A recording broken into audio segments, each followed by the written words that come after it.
Hello, and welcome to the Office of the Patriot. If you are a returning viewer or subscriber, welcome back, and thank you for your continued viewership. It is appreciated. If this is your first time to my channel, well, congratulations on finding it. I hope you find the content worth coming back for. My name is Myron Ybarra, and I'm your host.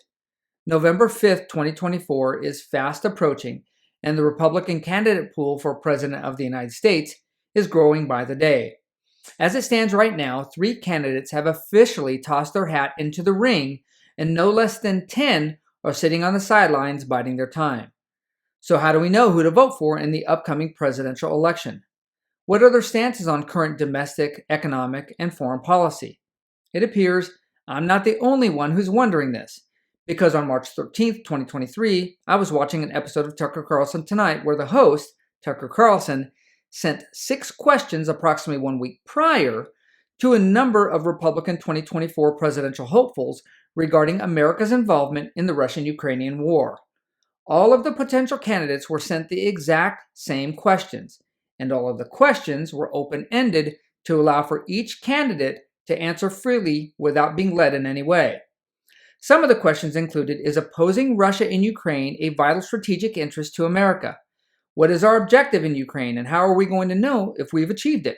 What is the limit of money and weapons you would be willing to send to Zelensky? Have U.S. sanctions been effective? And does the United States face the threat of nuclear war with Russia? But before I get into this topic any further, I would like to get your take. With these questions in mind, what is your stance on America's involvement or intervention in the Russian-Ukrainian war? Please take a minute to comment below. Knowing who to vote for in the upcoming presidential election is more important now than ever before. In times like these, where everything is uncertain, whether or not we're going to have enough money in our bank accounts to pay for next month's car note, or even have access to that money for fear of our bank going belly up. Will we be imprisoned just for protecting ourselves in our own home? Or will our kids be drafted into military service to fight another pointless war? Knowing what the current crop of potential Republican presidential candidates are planning to do as President of the United States is very important. So, I for one am very happy to see Tucker Carlson taking a proactive approach to find out what these presidential hopefuls have in mind if they are selected to hold the highest office in the United States. Within the Republican Party, there are huge philosophical and political divides that call into question what it is to be Republican. And that statement is highlighted by the diverse answers these questions elicited from all of the potential candidates. Some of the answers didn't surprise me at all.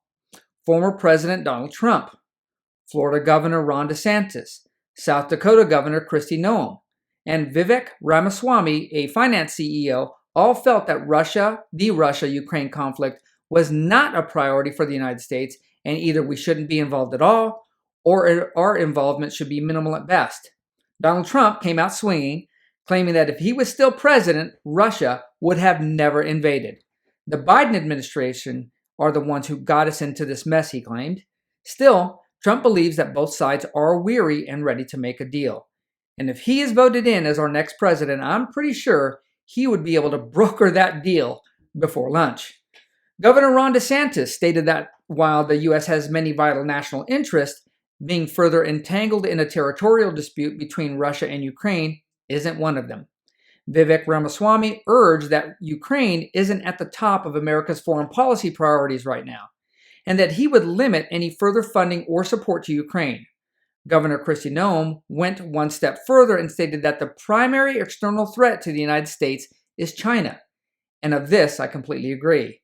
On the other end of the spectrum, you have the Republican establishment class, neocons. What's a neocon? Well, in simple terms, a neocon is a person who believes that the United States has a moral obligation to involve itself in international affairs to promote peace, even if there is no economic or strategic reason to do so. But in reality, it's to actually promote self-interest, usually at the expense of tax dollars and American blood. In the neocon class, you have former VP Mike Pence, South Carolina Senator Tim Scott, former Wyoming Congresswoman Liz Cheney, former New Jersey Governor Chris Christie, and former Secretary of State Mike Pompeo. Mike Pence is in support of U.S. involvement in the Russian-Ukrainian conflict. He stated that we are paying Ukraine to fight Russia so we don't have to. And in full neocon fashion, Pence plagiarized and bastardized former President Ronald Reagan's phrase, peace comes through strength, in his closing to try to put a moral spin on his position. So Mike Pence wants to start a fight with Russia via a Ukrainian proxy war. And he believes this is strength. Sounds like a schoolyard bully that doesn't want to fight, so he puts up the little kid who follows him around to fight for him. That doesn't sound like strength to me. A couple of other neocons didn't even bother responding, and that was former South Carolina Governor Nikki Haley and former National Security Advisor John Bolton.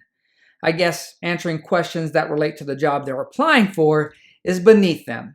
I'm pretty sure the interviewing panel, otherwise known as the American voter, will take their silence as a sign that they don't know what they would do. Again, my hat's off to Tucker Carlson for his perseverance and journalistic integrity. In fact, Tucker Carlson Tonight producers took the answers that the potential candidates submitted and posted them on the show's Twitter account, unedited, for complete transparency. And normally, I would refer you back to those sources or the source of each of those statements. However, it appears that Twitter censored all of these answers these candidates submitted, except for one, former New Jersey Governor Chris Christie. Of course, Chris Christie asserted that Russia's aggression against Ukraine is a national security issue that threatens our alliances and our standing in the world. Our objective is to assist Ukraine sufficiently to enable them to defeat Russian forces and restore their sovereignty. Well, I beg to differ. I believe the ultimate goal of these politicians is to require you and I to hemorrhage our money via taxes and possibly spill blood, all in the name of filling the donors' pockets. It's time that conservative Americans start insisting that their elected representatives govern with their best interests at heart. Because when it's all said and done, the American people, not the donors, are still the ones who determine who will sit in the big chair. Well, that concludes this episode of Office of the Patriot. If you enjoyed what was presented, please take the time to like, subscribe, and share my channel on your social media. It is appreciated. And as always, have a great day and stay safe out there.